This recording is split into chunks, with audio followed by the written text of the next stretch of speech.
చదువులనిచ్చు సరస్వతి తల్లి చల్లగా చూడమ్మా సీరులనిచ్చు శ్రీ మహాలక్ష్మి కట చూపవమ్మ శత్రు వినాశము చేసని దుర్గా జయమునియవమ్మ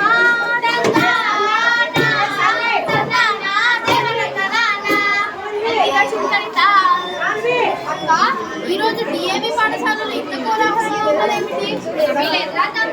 ఈ రోజు డిఏవి పాఠశాలలో గణతంత్ర దినోత్సవ వేడుకలతో పాటు విద్యార్థుల ప్రతిభా పాఠాలు చెప్పే ప్రదర్శన జరుగుతున్నది. అసలు డిఏవి అంటే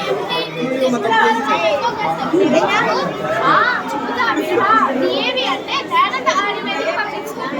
ఇది మొట్టమొదటిగా 1886 లాహోర్లో స్వామి దయానంద సరస్వతి జ్ఞాపకార్థంగా స్థాపించాడు. దేశమంతా దీని శాసనాలు విస్తరించి ఉన్నాయి. ఇది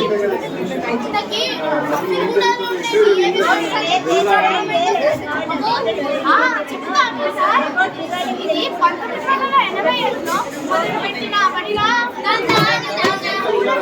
విస్తీర్ణంలో విస్తరించగలరా?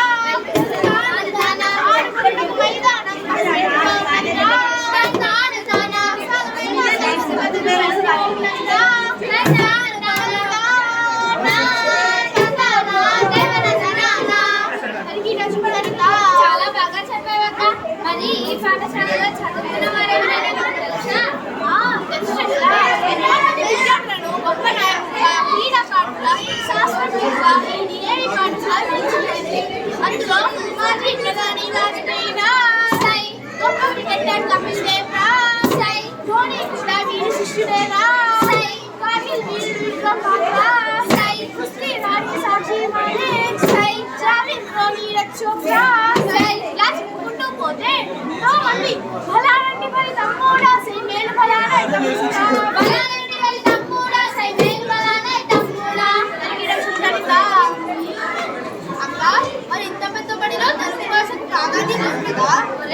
ఇది తెలియదేమో కానీ మన విద్యా విధానంలో మాతృభాషకు పెద్ద పీట వేశారు.